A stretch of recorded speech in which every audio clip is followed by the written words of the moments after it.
Merhaba dostlar, bu videoda piyasayı yeni çıkan ve fiyatı daha alınabilir konuma gelen telefonları düşündüğümde hepsini derleyip toparladığım zaman bu piyasada alınabilecek en iyi 5 telefona yakından bakacağız.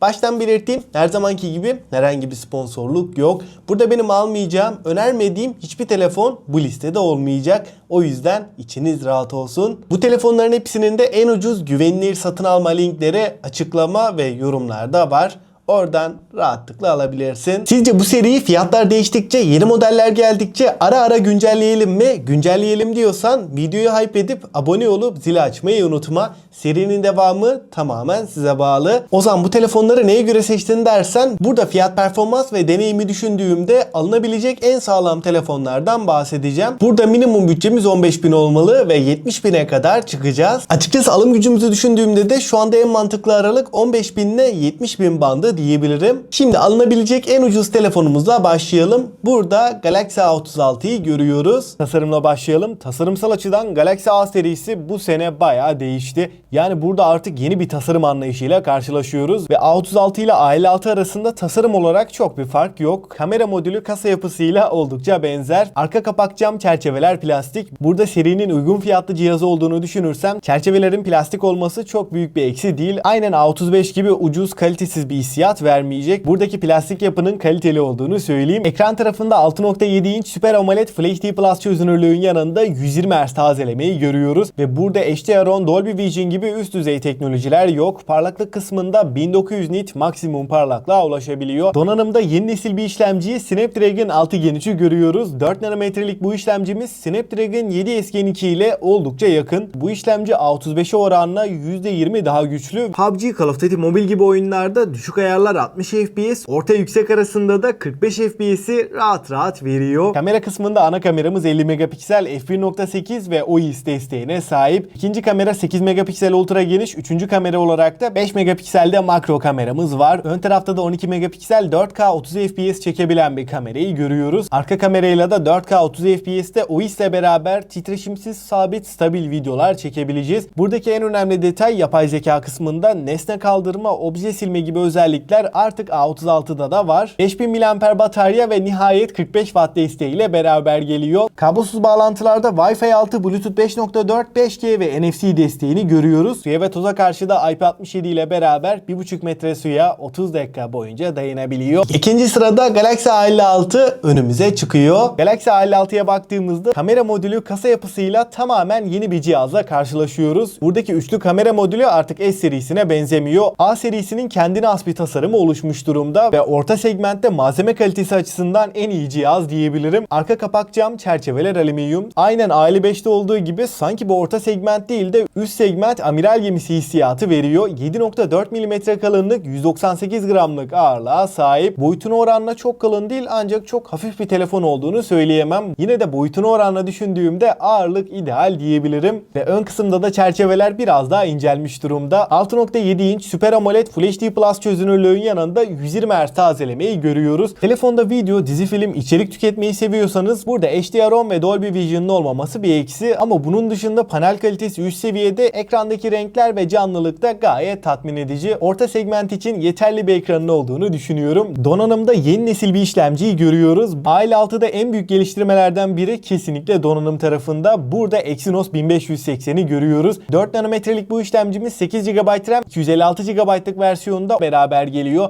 Donanım anlamında orta segmentte en iddialı cihazlardan biri olacak. Özellikle GPU kısmında AMD ile Samsung'un ortak üretimi X-Clips 540 GPU'yu görüyoruz. Genel donanım açısından Exynos 1580, Snapdragon 888'in geliştirilmiş ve verimlilik tarafında da iyileştirilmiş hali. Yani donanım anlamında uzun yıllar götürecek sağlam bir cihazla karşılaşıyoruz. Kamera kısmında ana kameramız 50 megapiksel f1.8 ve OIS desteğine sahip ve ilk kez orta segmentte Galaxy AI desteğinin geldiğini söyleyeyim. Burada nesne kaldırma, arka planda fotoğrafları değiştirme gibi özellikler kullanabileceğiz. Genel anlamıyla ilk bakışta kameralar orta segment için iyi seviyede. Batarya kısmında 5000 mAh batarya ve bu kez nihayet 45 Watt desteğini görüyoruz. Kutu içeriğinden herhangi bir adaptör çıkmayacak. Yani sağlam bir hızlı şarj istiyorsak burada adaptör masrafımız olacak. Güvenlik kısmında da ekran altı parmak izi okuyucu ve yüz tanımayı görüyoruz. Suya ve toza karşı da IP67 ile beraber 1,5 metre suya 30 dakika boyunca dayanabiliyor. Üçüncü sırada Poco X7 Pro'yu görüyoruz. Açıkçası tasarım olarak baktığımda önceki Poco'nun X serisi modellerinden daha sade, daha şık bir telefonla karşılaşıyoruz. Buradaki tasarım biraz iPhone 16'ya da benziyor. 6.67 inç AMOLED Full HD Plus çözünürlüğün yanında 446 ppi piksel yoğunluğuna sahip. Tabii ki 120 Hz tazeleme, Dolby Vision, HDR10 Plus gibi en üst düzey teknolojiler bu ekranda var ve 12 bit renk derinliği DCI-P3 renk uzayının %100'ünü kapsamasıyla ekranda renkler, canlılık ve kontrast oranı muazzam bir seviyede diyebilirim. Ekran deneyimi anlamında sanki bir orta segment değil de üst segment hissiyatı veriyor. 3200 nit maksimum parlaklıkla ne dışarıda güneşli ortamlarda ne de kapalı ama yoğun ışıklı ortamlarda bile ekranı görmekte hiçbir şekilde zorluk yaşamıyoruz. MediaTek Dimensity 8400'ü görüyoruz. MediaTek'i duyduktan sonra videoyu kapatmayın. Çünkü bu işlemci hem performans hem de verimlilik tarafında kusursuz. 8 ve 12 GB olarak iki farklı RAM, LPDDR5X en güncel en performanslı RAM'lerle beraber geliyor. 256 ve 512 olarak iki farklı depolamada var. Antutu'da da bu işlemci 1,5 milyonu görüyor. Bu işlemciyle beraber oyun tarafında Genshin Impact gibi sistemi en çok zorlayan oyunlarda en düşük ayarlar 120 FPS, en yüksek ayarlarda da 60 FPS'i rahat rahat alabiliyoruz. Ana kameramız 50 megapiksel f1.5 ve Sony'nin IMX882 sensörü burada kullanılmış. Fotoğraf çekim kalitesi olarak ana kamera ışığı doğru bir şekilde aldığınızda ışık yeterli ise gayet iyi sonuçlar veriyor. Kontrast oranı ve doygunluk iyi seviyede, renklerde abartıya kaçmıyor. Fotoğrafların detaylarında da çok fazla kayıp yaşamıyoruz. Ama ultra geniş açıdan çok bir şey beklemeyin. Günü kurtaracak seviyede. Fotoğraf kalitesi olarak orta segment bir cihaza oranla ana kamera başarılı, ultra geniş açı vasat diyebilirim. Fakat video tarafında geliştirmeler var. Nihayet 4K 60 FPS desteği geldi. 6000 mAh batarya ve 90 Watt hızlı şarjla birlikte geliyor. Sıfırdan 100'e de ortalama 45 dakikada tam olarak doldurabiliyoruz. Yazılımda da Android 15 ve HyperOS 2.0 ile gelirken 3 yıl Android, 4 yılda güvenlik güncellemelerini alacak. Hoparlör kısmında stereo hoparlörleri görüyoruz. Suya ve toza karşı da IP68 sertifikasıyla 1,5 metre suya 30 dakika boyunca dayanabiliyor. 4. sırada S25FE önümüze çıkıyor. 6.7 inç dinamik AMOLED Full HD Plus bir çözünürlükle gelirken HDR10 Plus, Dolby Vision ve DCI-P3 renk uzayının %100'ünü kapsayan bir ekran 1900 nit maksimum parlaklığa ulaşabiliyor.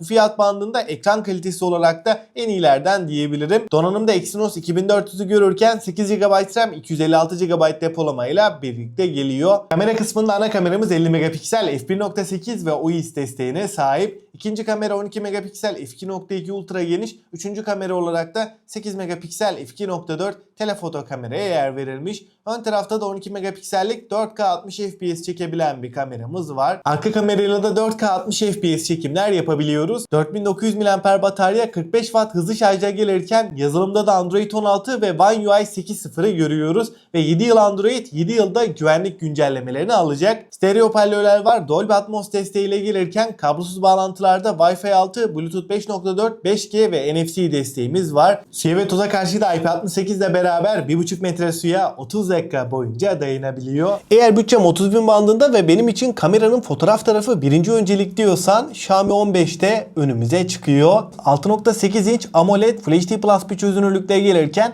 120 Hz tazelemeye sahip. Tabii ki Dolby Vision, HDR10 Plus, DCI-P3 renk uzayının %100'ünü kapsayan bir ekran. Bunun yanında 5 milyona bir kontrast oranı, 12 bit renk derinliği ile beraber 3200 nit maksimum parlaklığa ulaşabiliyor. Ekran kalitesi anlamında 30.000 bandındaki en sağlam telefon diyebilirim. Donanımda MediaTek Dimensity 8400'ü görüyoruz. 4 nanometrelik bu işlemcimize 12 GB RAM, 256 ve 512 GB'lık iki farklı depolama eşlik ediyor. Kamera kısmında ana kameramız 50 megapiksel f1.7 ve OIS desteğine sahip ve bu kameranın Leica üretimi olduğunu da söyleyeyim. İkinci kamera 12 megapiksel f2.2 ultra geniş, üçüncü kamera olarak da 50 megapiksellik f1.9 2x optik 5x hibrit zoom yapabilen telefoto lensi. Ön tarafta da 32 megapiksellik 4K 30 FPS çekebilen bir kameramız var. Arka kamerayla beraber 4K 60 FPS çekimler yapabiliyoruz. 5500 mAh batarya ve 67 Watt hızlı şarj desteğine sahip. Kutu içeriğinden bu adaptör de çıkıyor. Yazılımda Android 16 ve HyperOS 2.0 ile gelirken 4 yıl Android, 6 yılda güvenlik güncellemelerini alacak. Kablosuz bağlantılarda Wi-Fi 6'ya Bluetooth 6.0, 5G ve NFC desteğini görürken suya ve toza karşı da IP68 ile beraber 1,5 metre suya 30 dakika boyunca dayanabiliyor.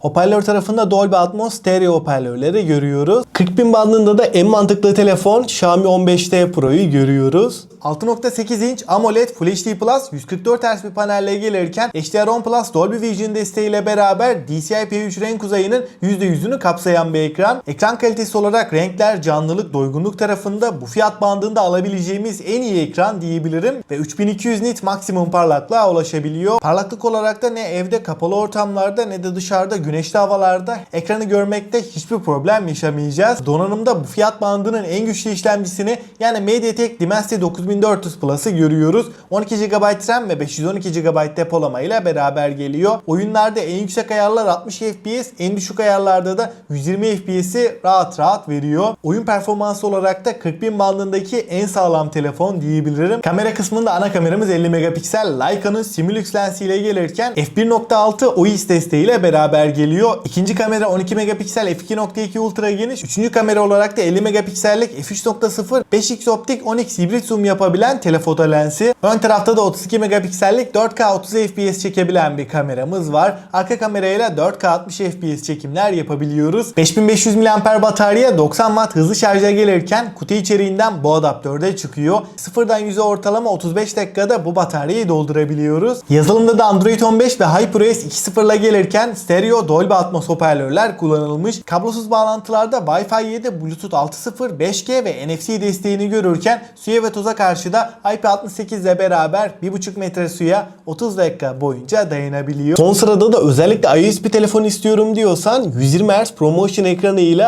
iPhone 17'yi görüyoruz. 6.3 inç OLED Full HD Plus bir çözünürlükle gelirken 2 milyona bir kontrast oranı ve 3000 nit maksimum parlaklığa çıkabiliyor. Ekran kalitesi anlamında 120 Hz ProMotion ekranla beraber piyasadaki en iyi ekranlardan birine sahip. Donanımda piyasanın en güçlü ikinci işlemcisini yani Apple A19 yongasını görürken 8 GB RAM ve 256 GB depolama ile beraber geliyor. Oyunlarda en üst ayarlar 120 FPS'te rahat oynayabiliyoruz. Kamera kısmında ana kameramız 48 megapiksel f1.6 ve OIS desteğine sahip. İkinci kamera yine 48 megapiksellik f2.2 ultra geniş. Ön kameraya baktığımızda da 18 megapiksellik yenilenen 4K 60 FPS çekebilen bir kamerayı görüyoruz.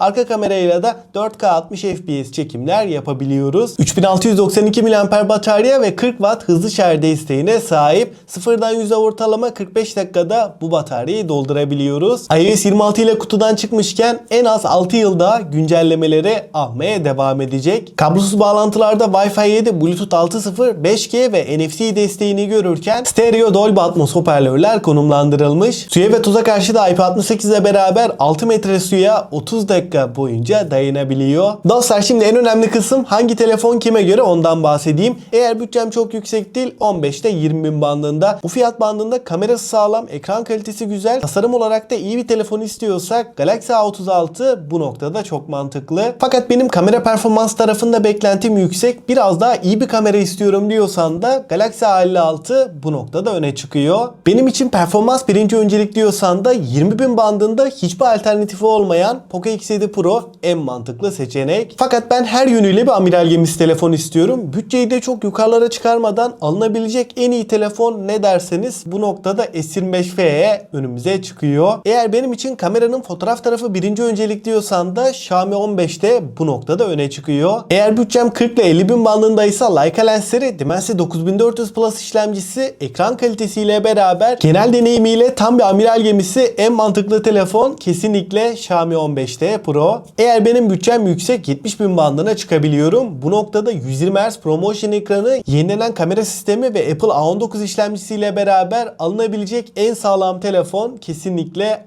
iPhone 17. Ve açıkçası listeyi de genel olarak değerlendirirsem bu piyasada her fiyattan alınabilecek en sağlam telefonları inceledik. Eğer bütçeniz 15'te 70.000 bandındaysa bu telefonlar dışında başka bir telefona bakmayın. Çünkü hem fiyat hem performans hem deneyim bu üç noktada en iyi telefonları inceledik. Bu telefonların hepsinin en ucuz güvenilir satın alma linkleri açıklama ve yorumlarda var. Oradan rahatlıkla alabilirsin. Bu serinin devamı için de alt taraftan beğenip abone olup hype edip zili açmayı unutma. Serinin devamı tamamen size bağlı. Aklına takılan herhangi bir soru olursa da mutlaka yorumlarda buluşalım. Elimden geldiğince yetişebildiğim kadar cevaplamaya çalışıyorum. Ben Ozan. Sonraki videoya kadar kendinize çok iyi bakın.